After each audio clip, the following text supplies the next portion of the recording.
Hey, welcome, Sandra, y'all. Hey, honey, I'm home. We're back. I'm so excited. We're finally back on Tuesday nights. Hello, everyone. I'm Leanne. If you don't know me, pull up a chair. By the end of the hour, you'll know everything about me.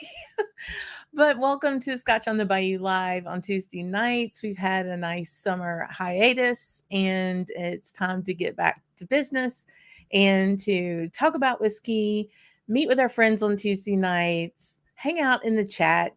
Um, Make sure you make comments when it's posted on YouTube. Facebook, the same. But it's so good to finally be back. So much I want to talk about, so much I want to get into and to catch up with everybody because I've missed you. I didn't quite know what to do with some of my Tuesday nights. It was like, shouldn't I be in front of a camera with all my friends on on YouTube and talking about whiskey? So thank you all for coming and all the sweet messages I got today and everybody excited.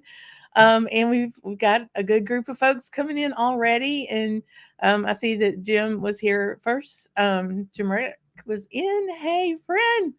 And molasses is in. You'll have to let me know what y'all are drinking. And it's good to be have Scotch on the Bayou back. Yes, so much fun. Thank you so much, friend.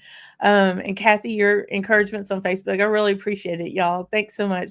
Love having you here. Yeah, so good to be back and completely crazy how time flies. I'm gonna take a couple months during the heat of the summer, and right before we made the break, we did a one show on summer cocktails, if you remember, and we put some things together. And I had a few of those cocktails, but I got to tell you, we've been under a heat cap down here in the deep south, and it has been relentless, like crazy, crazy hot, even for South Louisiana, and dry, which is really crazy. And I dare say it has been too hot to drink scotch unless you are in an air conditioned space and got it cranked down. It's been pretty warm, but had a couple of highballs, played with my whiskey a little bit here and there. But I'm ready for some fall. I'm ready for some autumn and some cooler weather. And yeah, just kind of wanted to catch up with everybody. But the 2 weeks went by super, super, super fast. I mean, 2 months rather. But during that time, right before we broke, we'd released the Camp Dram on the Ardnamurchan that Jennifer and I did in the boat in the swamp. If you haven't seen that, make sure you check it out.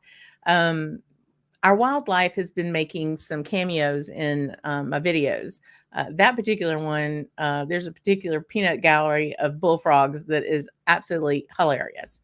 And the second release that we did was a Kilhoman Madeira cask, Camp Dram. And that one, the entire time, a 4-foot gator was on the pier behind me the entire time, just sunning, kind of getting his rays, no big deal. But that just shows that when we're at the camp, we're in their backyard. It's not ours. It's really all the critters. It's their domain, and we're just, kind of visiting them in that sense. But yeah, I had a lot of fun with that. And working around here, and we'll get to this in a second. I want to go back into the comments and say hey to other folks who have popped in, including this guy I got to see on our trip over to the UK. Good morning, Andrew. I'm so glad that you were able to join us in the wee hours. Thank you, friend. I appreciate it. We had the most wonderful time at the Melody Bar in London. He was so sweet to come up and see us, and it was awesome to be able to visit with you, Andrew. And then, of course, Jennifer. Yeah, I missed everybody. Like, where are all these people? And I want to see my peeps. Let's all gather our envy big time and send good wishes to this guy who's going back over to Scotland in the next couple of weeks, over to Rasse.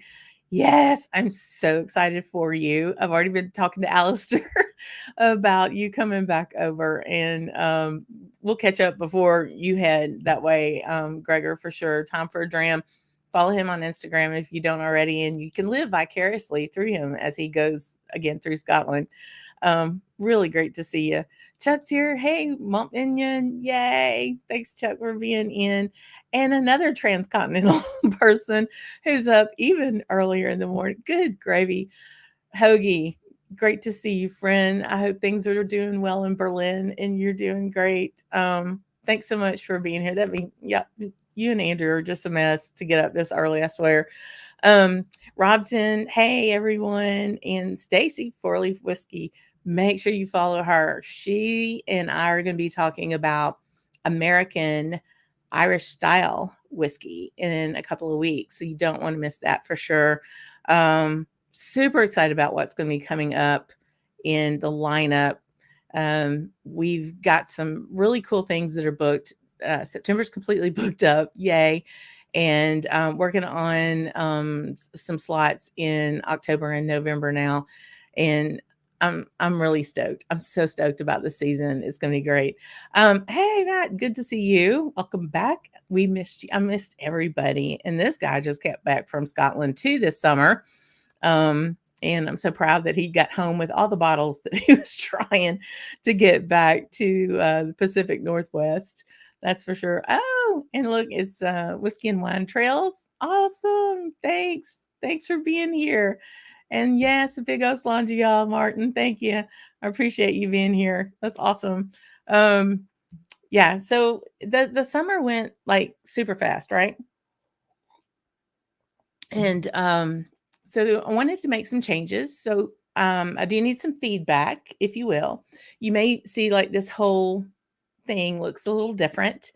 I am now shooting the live show on a DSLR camera instead of a webcam.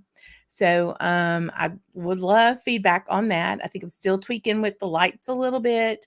It's a little darker in the back. Kind of looks a little mysterious if you get to it. But the different camera has a different look and it is not forgiving. So I'm like really trying to patch up the face before I got up on this thing. But yeah, so let me know what you think about the new look and feel.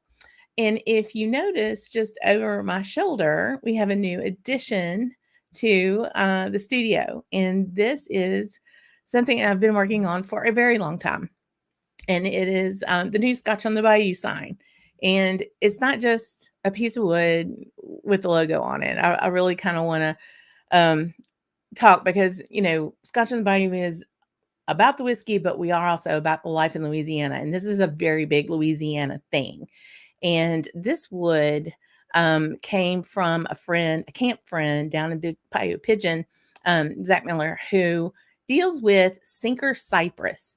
And cypress is the type of wood, the cypress trees we have all through the swamp and throughout South Louisiana. There's a bunch in Texas, along just the swath of the South, but primarily in our swampy areas, we have these beautiful bald cypress trees.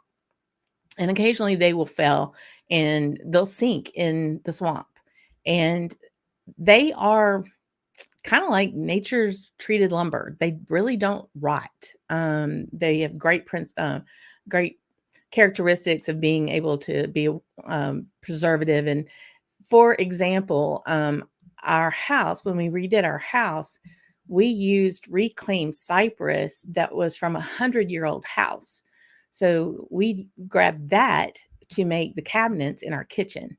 So we even have the nail holes in it. And it's, this beautiful wood that is great when you think about the environment because you can use it over and over and over. Well, some of these logs get, down into the mud. And there are folks like Zach who will go into the basin. He actually even scuba dives into the basin, into the swamp, and will pull these logs out and mill them.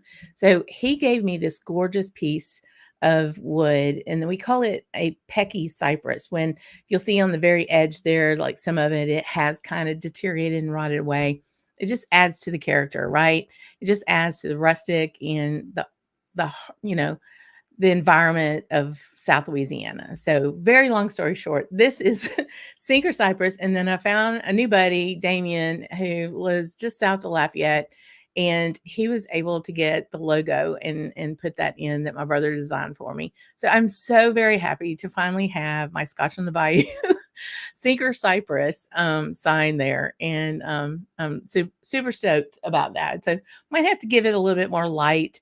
I didn't want to totally spotlight it, but we'll see. So yeah, so let me know what you think about that, the new look. I finally got to dust my shelves since I got back from Scotland. I think you could have planted the fall crop in here. There was so much dust. But yeah, so I'm super stoked about that. And getting back and talking to everybody for sure. So you'll have to let me know what you're drinking, because we have one other order of business. Before we get into today's title and today's subject, which is coming off of Labor Day, and whiskey making and the work that goes into this liquor that we love so much. And that is, I know as we get older, we tend to lose those in the celebrity world, but this one hit hard, y'all, because I have been a parrot head for a long time, and I love me some Jimmy Buffett. And we know the margarita songs and the Come Monday, but things like changes in latitude, changes in attitudes, a pirate looks at 40, one particular harbor, all of those things, he is the epitome of the beach and of summer. And he absolutely adored Louisiana. And he even liked LSU. So please raise a glass to our favorite head parrot head, who's hopefully in a beautiful beach way up in the sky and looking out on us in a big slanja, y'all. Jimmy, thank you so much for all the fun that you bring to our summer. Whew, that was hot, and now I'm a little, goodness. But yeah. So summer was fun, but we're gonna get into it. I wanted to see who else. There was something that popped up. What did I just see? Was a super chat. What? Zach Andrews. Ah, cheers to Camp Drummers. And here's Leanne's return on the show, our little slice of the Bayou. Aw, friend, thank you so much. Thank you so much. A big slunge of y'all to my my partner in crime, who I got to see this summer, which was awesome. That was awesome. Yeah, to Jimmy. So, I love it. Whiskey and wine trails. Yes. Our parrot heads. Fins up, all that. um, so getting back to, I was trying to think, kind of wanted to ease back into this with lots of changes and make it kind of easy. And coming off of Labor Day, and you think about whiskey making and all of that labor. I mean, the whole point of Labor Day is to celebrate workers and people who put in the work day after day to make the things, to make the service, to make stuff work. We all have to pay for our whiskey some way, so we're probably working some way to get it, And so looking at that labor and looking at all the different ways that labor has to be utilized in order to make whiskey, that's what I want kind of to dive into tonight and talk to you all about that. And kind of, we get caught up into the taste of our whiskey, but I really think it's a great way to stop and say somebody had to put effort in to make that whiskey. And here comes the catch too, because sometimes whiskey isn't up to our expectations, but we know that a lot of work still went into it, And I think that's when we kind of get disappointed that all that work went in and maybe the outcome wasn't the best. But I think at that point too, you really have to honor the person who's trying to put together a really good whiskey and along all those different areas. So each step has an opportunity within that process to make that whiskey really, really good. And those different theories and strategies that a producer has direct reflect on what that end product is. So long way of saying, I think there's some really cool things we can dive into. Um, so I see George is in. Hey, friend, and I see Kevin Collins is too. Good to see you guys. Thanks so much for being here. But yeah, so we're gonna go into this, and we'll look at what this whiskey making labor of love, because I think I mean, I don't know how much it really pays doing some of these jobs, but I know they got to be pretty damn proud of the product that comes out afterwards, right?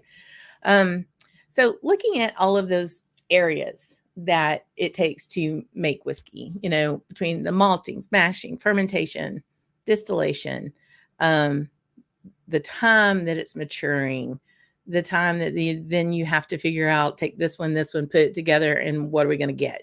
How we're going to blend this together to either make it like everything else we do, or to make it its own standalone expression, that type of thing, down to the bottling, even the distribution, where that's kind of like a third party kind of thing, maybe, but it has to get to us, right? So looking at that, I'd love to see what you all think as far as all of these. Throw in the chat, if you would, like, what you think the biggest area of labor, maybe even percentage of effort that comes into. I know what I think, but I'd love to hear what you all think about what of all these steps you think takes the most oomph to do.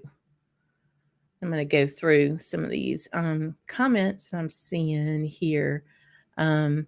Yes, definitely some do work harder than others. It really does. That's for sure. We can name a few of each, right? For sure. So Hoagie said that he had a really good conversation, chat with Master Blender at Linder's Abbey on Saturday. Real nice lady named Rena, and she told me about her work at the distillery, choosing the right casks. Very interesting, because that's even before the maturation, you got to figure out what kind of cask you're wanting, and you got to secure it, you got to resource it, right? All of those things. So molasses is saying maltings and blendings from Kathy. Yeah, that's definitely what I'm thinking. For sure. There's a lot that goes in there, right? Really does. So tell me what y'all are drinking tonight. I've got 2 drams from a distillery I'm going to be talking a lot about tonight. And that this is our first one. Let me take this out so you can see the newfangled camera that really goes up and gets a good, beautiful 13-year fresh sherry cask Springbank, and we're almost at zebra stage here, y'all. Almost. For sure, it's zebra stage. I've had this for a while, and it needs to be put down, if you know what I mean. This one is so it's a little bit older. It was distilled December 2003, bottled April 2017. Hasn't been open that long. I haven't had it that long. And then it is at fresh sherry cask, and it comes in at a whopping 58.6 ABV. So I did throw a little bit of water on it. It was a woof. Oh goodness. So yeah, we're getting maltings and mashing. You think that the malt is the most labor intensive? Absolutely, I think so too. Rob is having a Wolfburn Morven. I don't think I know what that expression is. You'll have to let me know.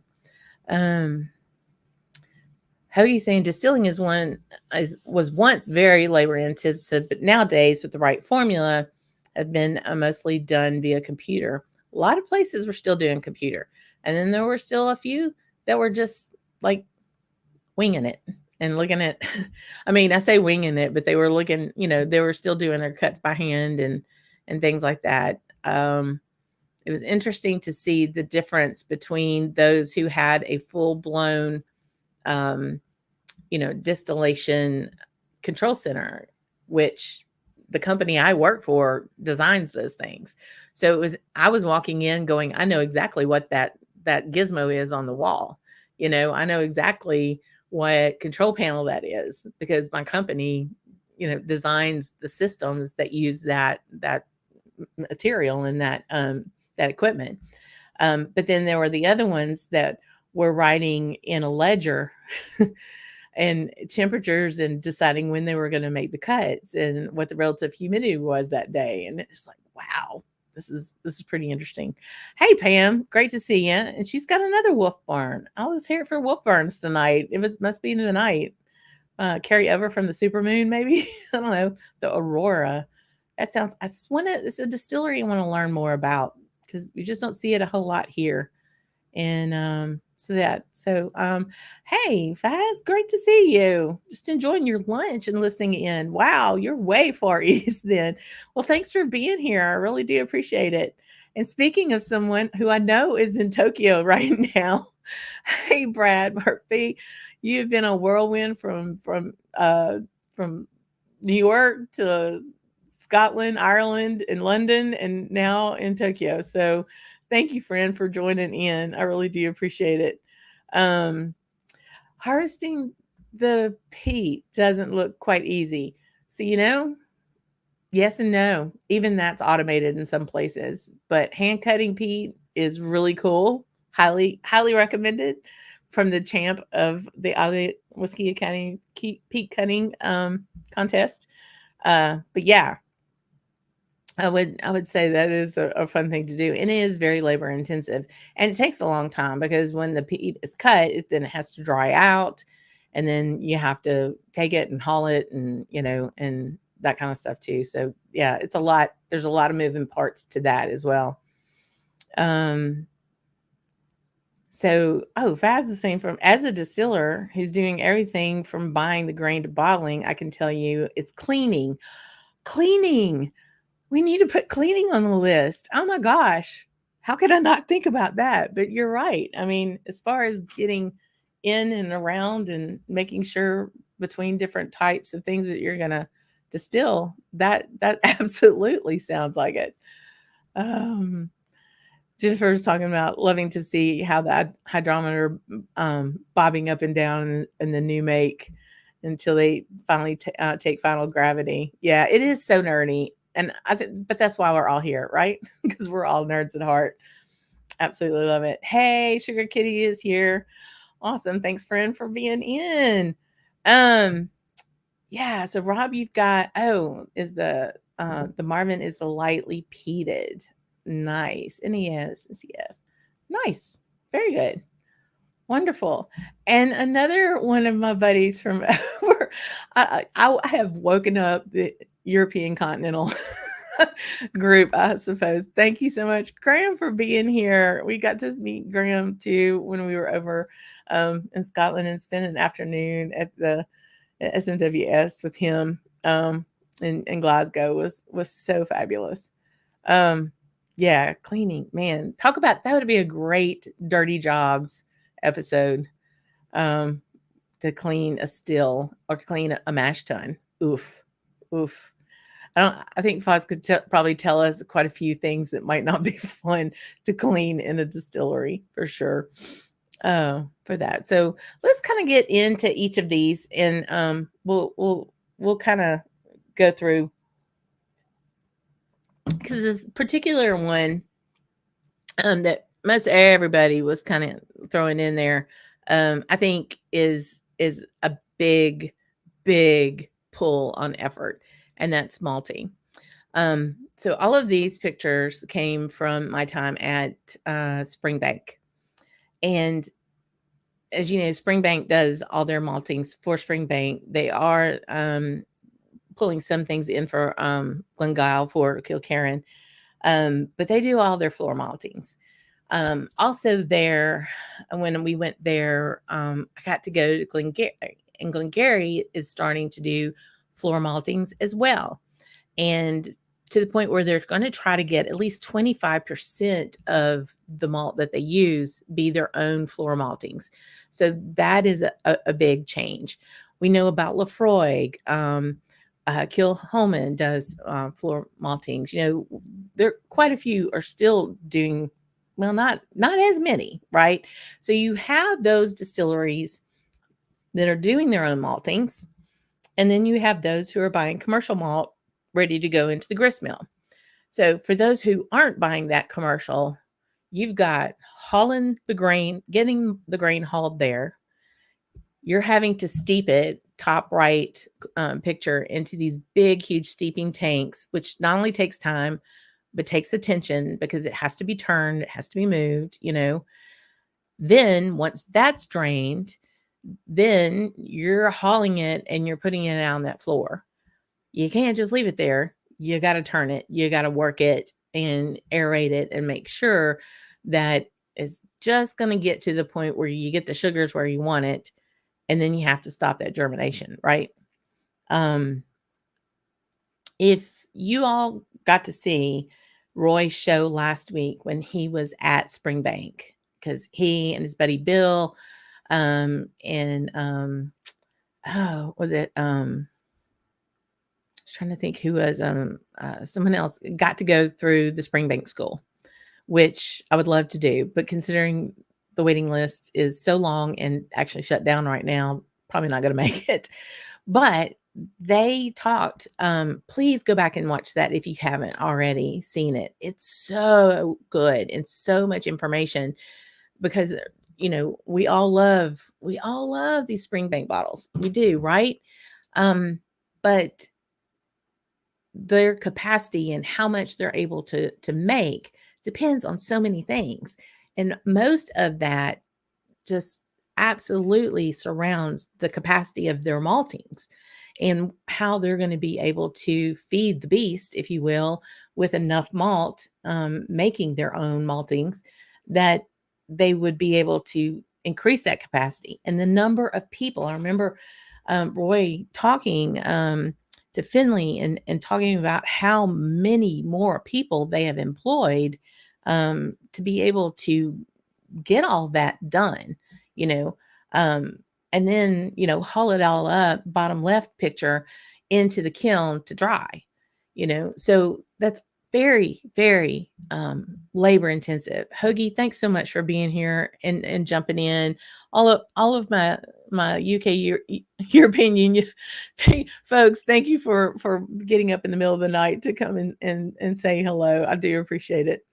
So yes, when you look at that as far as the labor of intensity for a company, and you look at the dollars and cents and the amount of manpower, labor dollars, just financially, you can see where it is much more costly to do it that way than have a commercial malting system and bring it in. So here's where I might be stepping out on the edge here a little bit, because we see Springbank and we know what those dollars are, how much it costs. A lot of that is inflation on as far are people running up the price. I'm just talking about their MSRP, their price for their bottle. And then I'll go to like Lagavulin. And Lagavulin has a big hole in the parking lot where the truck pulls up and it dumps the malt there for it to go in and be done. Okay. So there aren't maltings there. There aren't floor maltings there. There aren't the overhead, if you will, because they have economies of scale to do their maltings on a commercial level. However, when I walked in the gift shop and I saw what the price was for some of these items compared to some of the things that I see for Springbank or for Kilhoman, I'm like, really? I know that labor layer isn't there. And like, make it make sense, because I don't get that. I'd love feedback on what you think about that. I look at things very analytically on a dollar and cents. It's what that finance degree got me. Because I see a ton of money being put into people power like in Springbank, but I don't see that in necessarily in something where you have a lot of automation and a commercial malting option. So I'm going to go back to the comments and see what all's going on. I know Hoagie had to go. Thank you. I'm so glad you got, again, go back to bed, Hoagie. My apologies to everybody you're working with tomorrow. Blame it on me. It's all good. It's good. I promise. But yeah, so I want to see that. Yeah, that is a thing. I gotta say, because I hit quite a few of those when I was over there, to the point where I was like, "Wow, am I really at another Diageo distillery?" But Glen Scotia brings theirs in.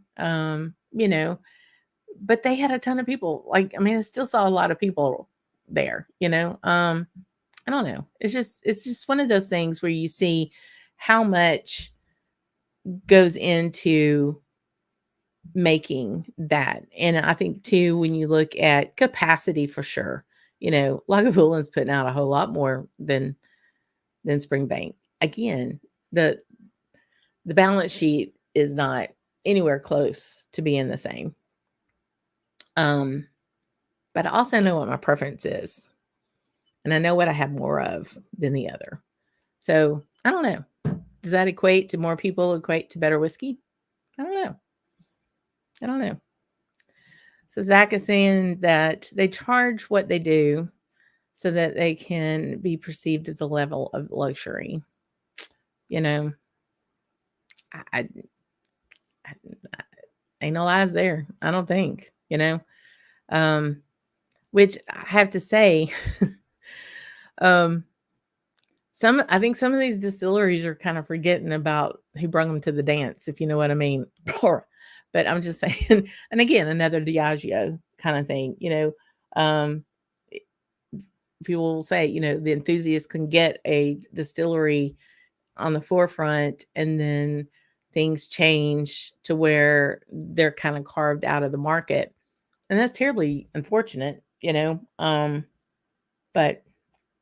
that's why we get to choose what whiskey we're gonna have. This sherry's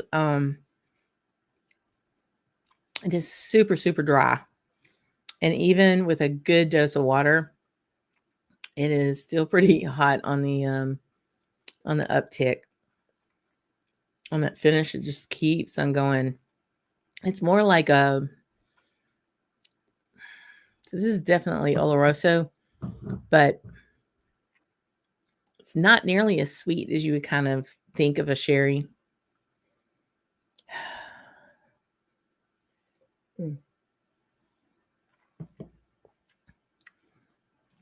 Smell was talking about Springbank takes its role in the community very seriously. Many distilleries are purely profit driven. I believe that. After being there, that town is, it is Springbank. I mean, it's Campbelltown is just, oh man, it's like a whole different world, to the point where like Isla is its own different world. But Campbelltown was so friendly. Everybody was so nice. We go into one place to go eat, and there it was like a bus had just shown up and they were completely booked out.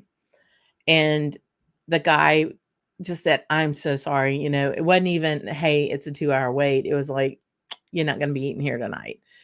And I was like, "Well, okay." And he's like, "Hold on, let me make a call." So he makes a call to the Archhill Hotel and says, "Hey, you got 2 open? I got 2 coming over to you right now."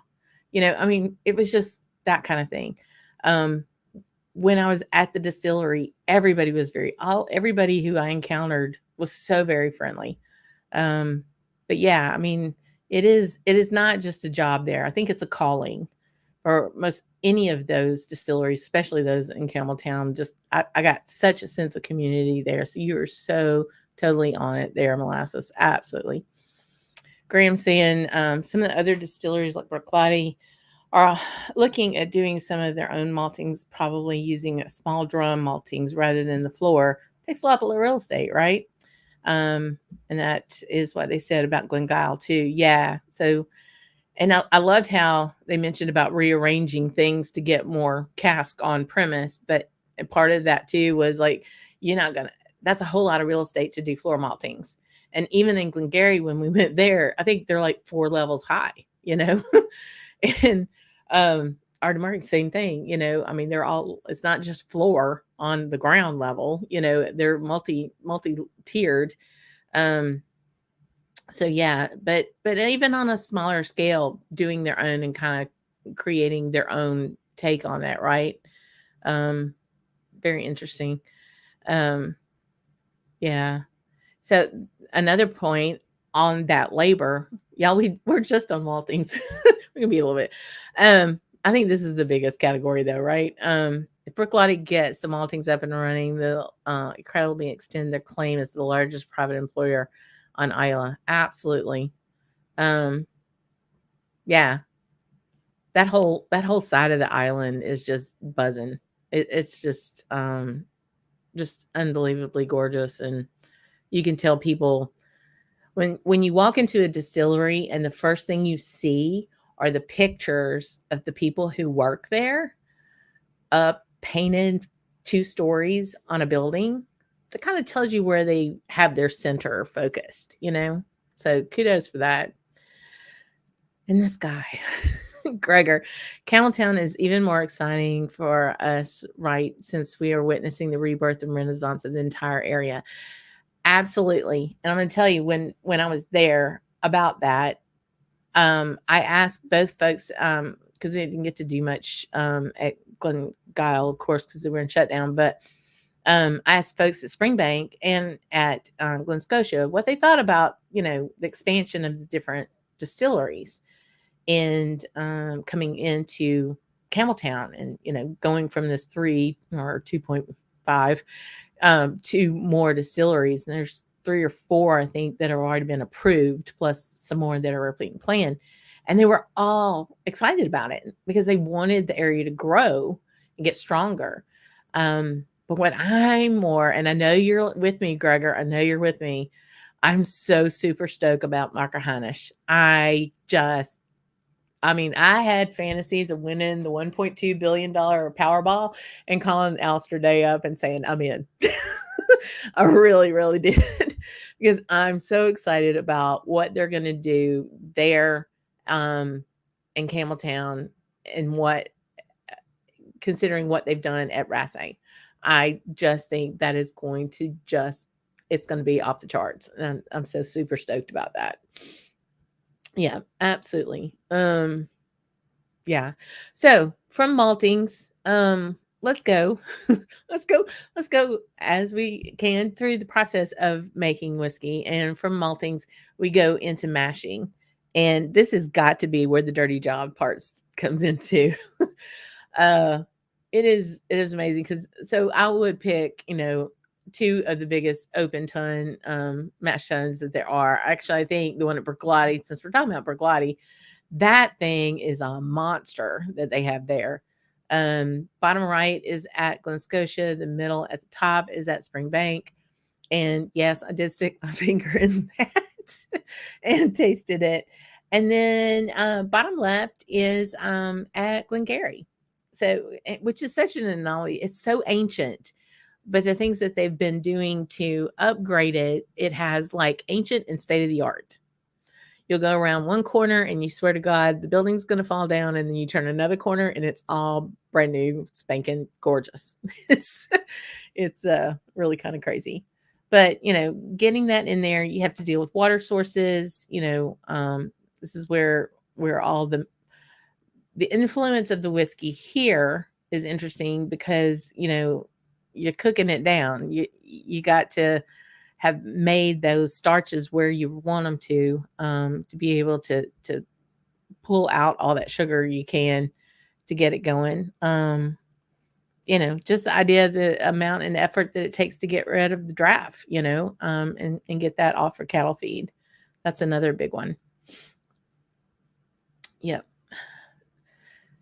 So back on Campbelltown, so the 3 new ones in the pipeline are Delriata, Macahanish, and Witchburn, plus the new Small Spring Bank is proposed. Yes. Now, is Del Riata the one that is going to be in the old Navy SEAL building? I know that I don't remember. I don't recall what the name of that one is.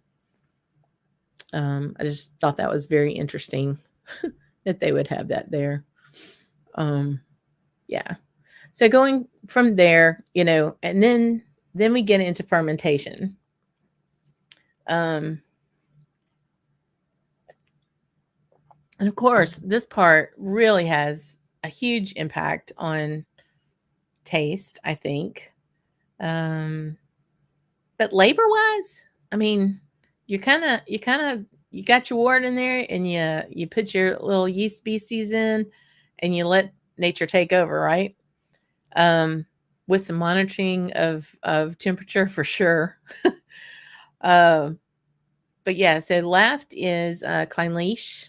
If Kevin's still on, one of your favorite places, that wooden waxy loveliness. I believe this is the bubbles. Let me try to remember. I think that is Glengarry as well. And then on the right is Glengarry. Yeah, this is what I mean about like at Glengarry. Truly, you go from, you can even see where they've replaced some of the wood up in the eaves, and they added the skylights and stuff. But other parts of it were just absolutely ancient.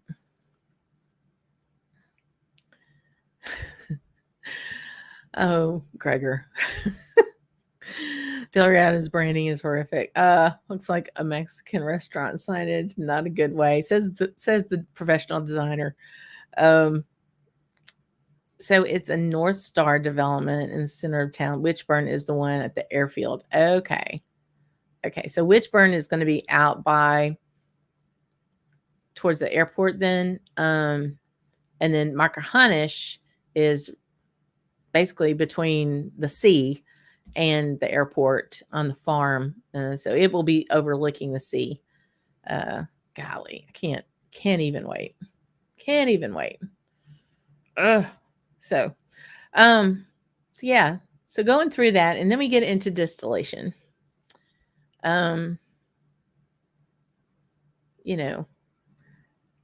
This part is interesting as far as time and labor. Was it Graham? Was it your point about how long it would normally take if you didn't have all of the gizmos? Bottom right is Glen Scotia, and you got a set of eyes on that spirit safe. What you don't see in this shot is that there's a table in front of this with 3 ledgers of books that are going through and determining, handwritten books of about where they want. I can't imagine what it would be like cleaning those stills. So the one in the middle is at Glengarry. Big, wide, long descending line arm into a condenser. Just very interesting how all the different makeups were within the different companies. And then far left, anybody can tell me what far left, those bulbous tall pipe stills are? I'd love to see if someone knows where that is. I bet Graham knows where it is. But as far as the distillation, you have all of those different variations that can add to the flavor. But as far as monitoring the distillation process, it's certainly not as intensive as maltings, right? But definitely important. Yes, Graham, I knew you would know. It's Holyrood. Absolutely gorgeous. If you're in Edinburgh, it's so worth the trip. It really is. Hey, look who's in the house. My fellow Louisianian.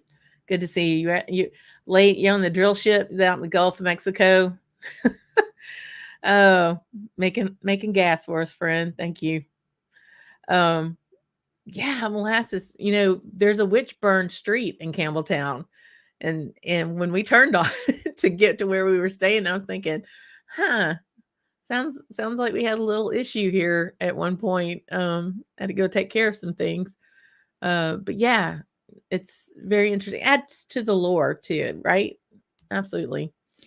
Um, so I think we're holding out where the malting and the mashing maybe might be. So definitely the malting's where it's the most labor intensive. And then you get into maturation.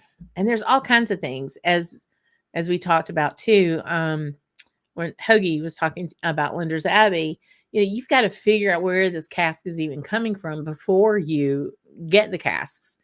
Do you have enough of have you sourced enough casks in one place to even be able to make something with whatever you're trying to do? Or is it going to be a one off? For a brand new distillery like Ardnamurchan or like Rasse, that strategy has to be figured out well ahead of probably the first drop that ever comes off of a still. So that in itself is pretty, impressive, right? Interesting. This is the bottle filler at Springbank on the far left. Not the bottle filler, I mean the cask filler. Sorry. It's been a long day. But yeah, and then we're middle is at Rasse. That is not the glass I broke in the warehouse. That is different glass. But just all of those different things, the different types, what you're going to use, the average length, moving those things around. I know in bourbon, they tend to move cask around a lot. Not so much probably over in Scotland with Scotch. But it is, I think, another big area of labor because when you do move them, it's not an easy thing necessarily to do. Not even if you have a forklift and you're moving things around, there's still some precarious things that can happen, right?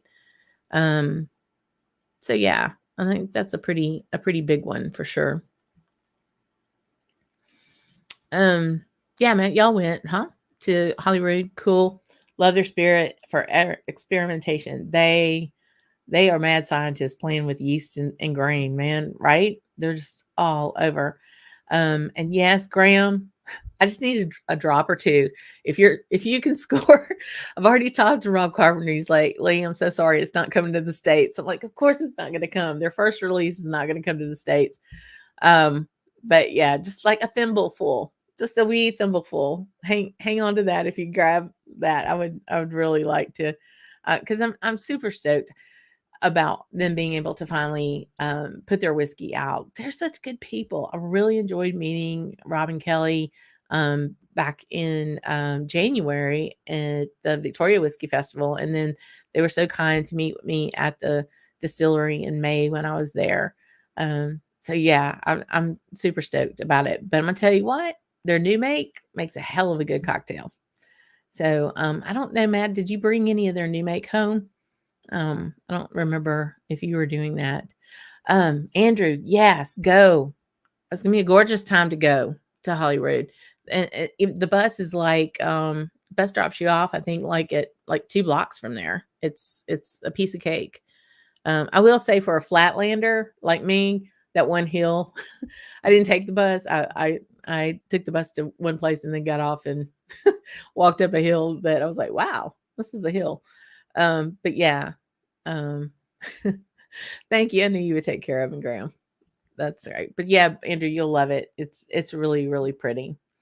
And their gin is pretty tasty. And gin's never really been my thing. And I've really enjoyed that.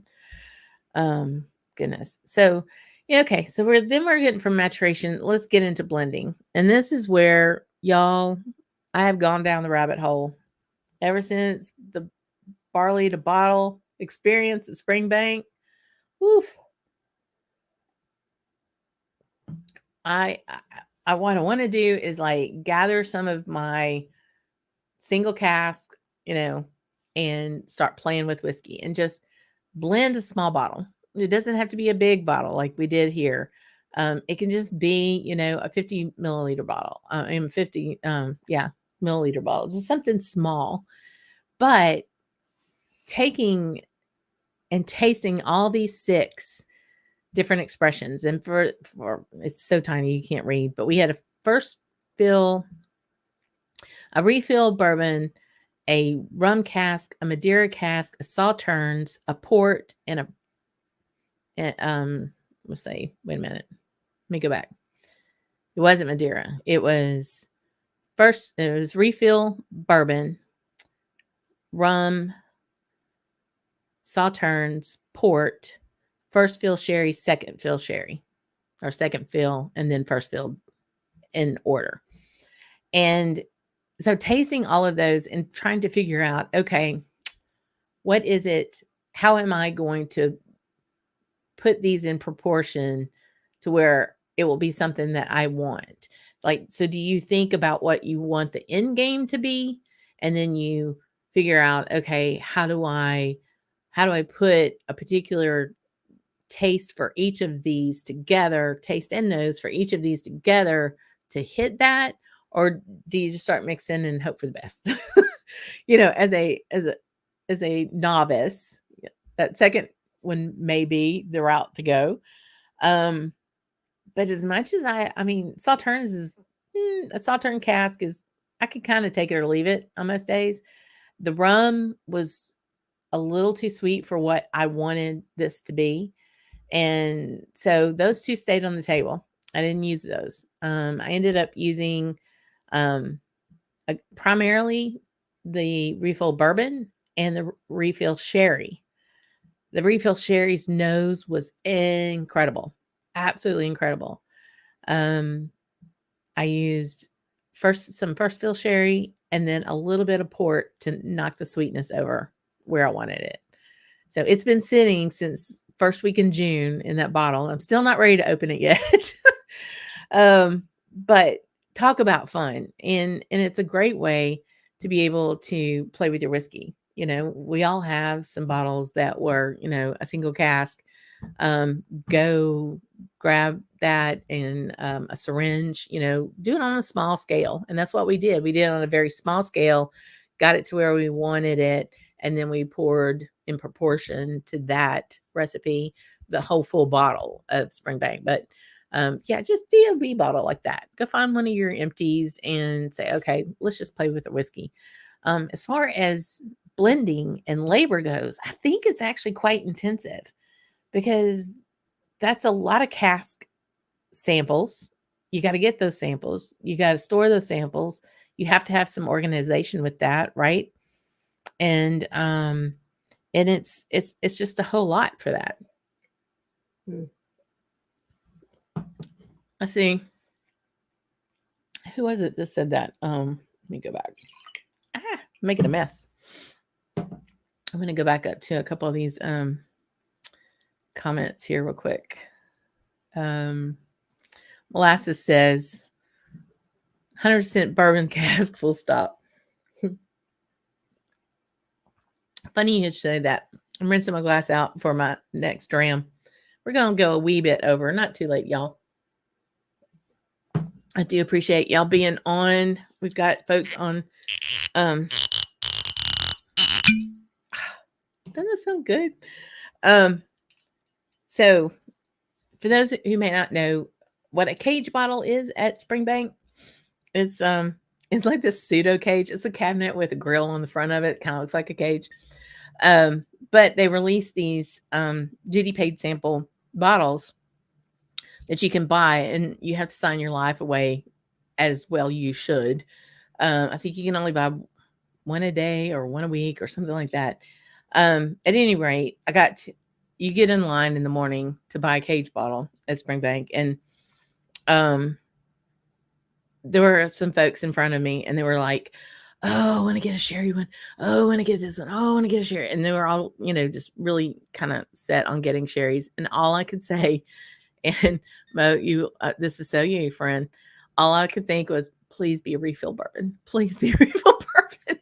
And I got this one at 54.8 ABV.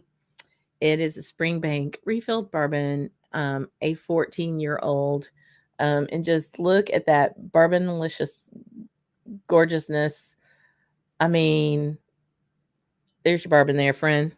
So that's And as you can tell, I brought this back and it's already been hit quite a bit because it's that good. It's just so good. A Springbank bourbon matured is just all day, every day. I'm so with you there. So with you. Um, Graham says the sauternes and the rum are fine in drinks, but not whiskey for you. You know, and it's all preference. I get that. I'm kind of there too. Hey Drew, my boo Drew. Good to see you, friend. Um, I mean, and if you don't know, Drew, Brad is in Tokyo. He's been traipsing across the continent. Um, oh, the so Faza saying it certainly works in the Springbank 12 cast drink batch 23. Oof, yeah, yum yum. Oh hey, Jimmy Jazz. I know that you and Martin both were probably there, the SMWS tasting. Thanks, friend. I appreciate it, Jimmy. Hope you're doing well. Mm-mm-mm. Goodness. Hey. Hey there, Dustin. Good to see you. I hope you're doing all right. We need to chat, friend. Um, ah, this has got so much funk on it, y'all. This has got Springbank funk on it for days. Oh, my heavens. It's like there's a light citrus, and then that kind of, I want to say like Elmer's glue, like not the, all right, for those of us of my demographic in the States, it's not the white Elmer's glue, it's that kind of amber gel stuff that was in the rubber tip that you would it's not rubber glue. It's not rubber but it was this, you know what I'm talking about? It had a funky kind of shaped bottle with a rubber tip, and you would push the tip down and the glue would come out of it. That, isn't it funny how that like memory just pops up? Mm. Oh man, oh man. Remember when Springbank was just sitting on the shelves? Good times. Yeah. Fine and Dusty's. Mm-mm-mm. My goodness.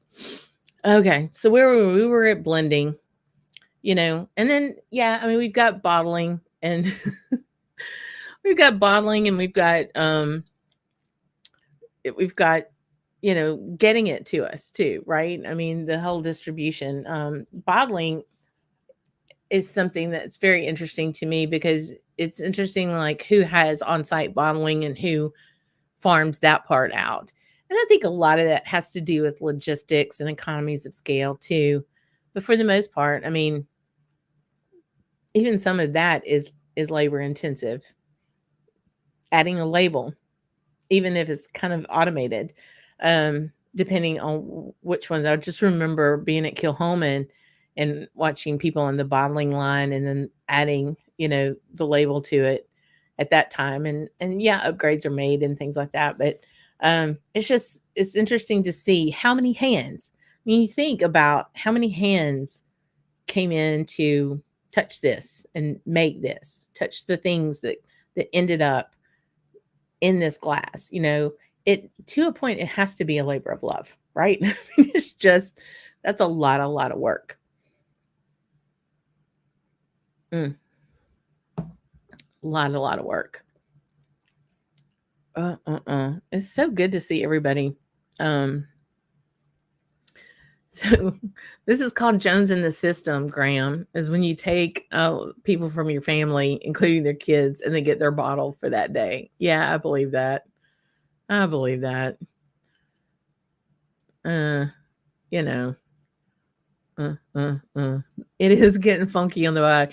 When we have the water is so low, I cannot even tell you about the funk at the camp. It's been so hot, y'all. We've not even been able to go to the camp too much, but we are hell bent on getting down there this weekend for sure.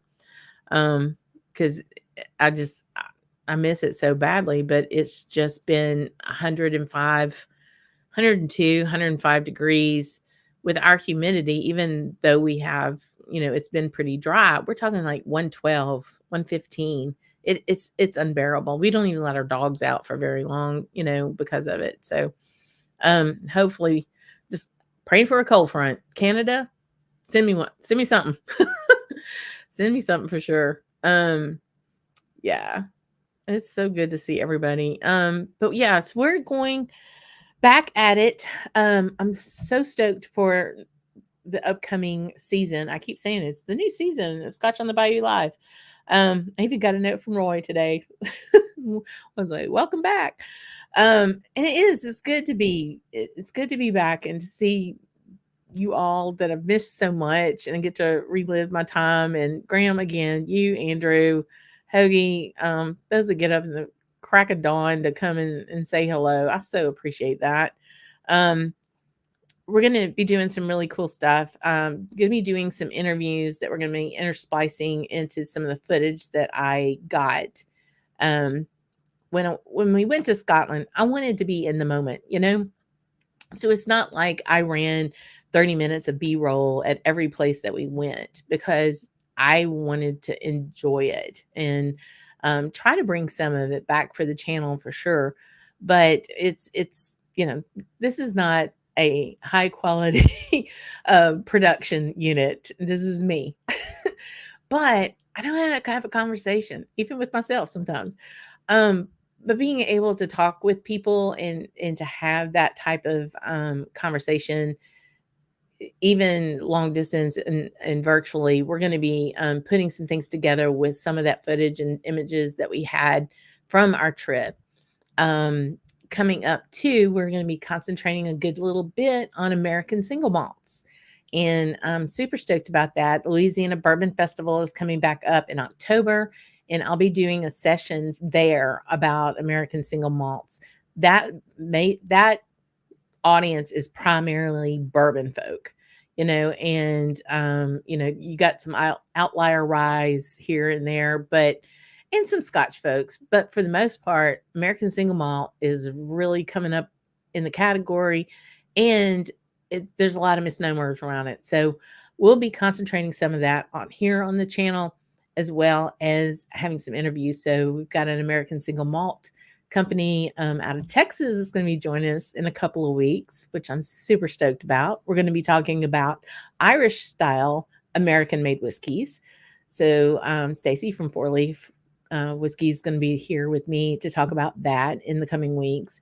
And then we've got some more Scotland folks that are going to be coming in, and it's a little dicey to be doing that, as you well know, because it's about 2 a.m. Well, working on 3 now over there. So we're going to be working with time slots and stuff like that, but getting some really good content I'm super stoked about. It's just good to be back, y'all. My Tuesdays have been so weird. But we all needed the break, I think. We all needed a little bit of time. Oh, you're talking about some Victoriana. Oh, my heavens. Rob, you had me. Me at Glen Scotia. For sure. Mark JG is in. So good to see you, my friend. Missed you too. Hey, Pam. Great to see you. You're in northern Minnesota. I mean, you had 100-degree 2 days. That's just not right. So after y'all cool off, send us your residual cool air, please. I appreciate it. And it is good to see my Mark JG, my bud. I got to see him in August. We had 2 whiskey events with friends, with Mark and a couple of other friends, and then the next night was hosting my local Scotch group. Mark did a huge fish fry. It was epic. Made a jambalaya. Almost burned the hell out of it, but it was good. Anyway, huge amount of food. And I brought back a 24-year-old Glenlawsie from Gordon and MacPhail from Scotland. And that was our share bottle for our whole entire group. And it was very, very good. And everybody loved it. And Dustin here was part of that. So, yeah. So it was good. It was a little bit of whiskey, a little bit of downtime. Got to visit with my family a little bit more and do some things around the house. And now I'm ready for fall, and I'm ready for more whiskey. My goodness. But we will be back next Tuesday night. And I hope you all are as well. Um, Kathy, you have a friend that brought you some Victoriana back. You have a good friend. Let me just say that is one of my favorites. If you haven't seen it, there's a video I did where I did a blind between batch 1 and batch 2. And I will say that Leanne was quite adorable by the end of drinking those. I'd take a break actually because they're pretty high octane. And but yeah, that both bottles are fantastic. I definitely had a favorite, but Victoriana is just fabulous. Have I tried any of those samples yet? I've tried a few of them, but I haven't had haven't had the whole score of them because you were so very generous, Andrew. But I've tasted, but I haven't like sat down with them. I want to go through and catalog, and we're probably going to have one or two of those on a show coming up as well. So for sure. But yeah. So y'all, I hope you have a great week, and we'll be back next week. We're going to be talking about a flight that I did at a Speyside distillery. So how's that for a teaser? Because I'm not going to tell you which one, not yet. But yeah, thanks for being here, guys. Thanks for being part of this crazy ride that we're on. And I will see you next week, same time on Tuesday night. Love you, mean it. Camp Drammers, y'all are awesome. And until then, salon to y'all.